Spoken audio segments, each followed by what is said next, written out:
बिस्मिल्लाहिर्रहमानिर्रहीम। अस्सलाम वालेकुम व्यूवर्स। हम केक की इतनी आसान सी रेसिपीज़ आपको शेयर कर रहे हैं। आप इन रेसिपीज़ को घर में फ़ॉलो करके मज़ेदार केक बना सकते हैं और हमें कमेंट्स में बताएं कि आपको वो रेसिपी कैसी लगी।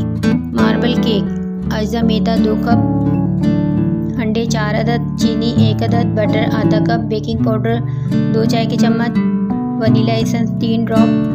तरकीब: मैदे में बेकिंग पाउडर मिक्स कर लें, अंडों को फेंटें, चीनी मक्खन डालकर मिक्स करें। अब मैदा बेकिंग पाउडर वाला मिक्सचर डालें, मिक्स करें और केक पैन में डाल लें। थोड़ा सा मिक्सचर लें, इसमें कोको डालें, थोड़ा दूध डालकर मिक्स करें और पैन में कहीं ये मिक्सचर डालकर हल्के हाथ से मिक्स करें और 180 डिग्री सेंटीग्रेड पर बेक कर लें। मज़ेदार मार्बल केक तैयार है। व्यूवर्स, ये इतनी इजी रेसिपीज़ हैं, आप घर में ट्राई करें और हमें कमेंट्स करके बताएं।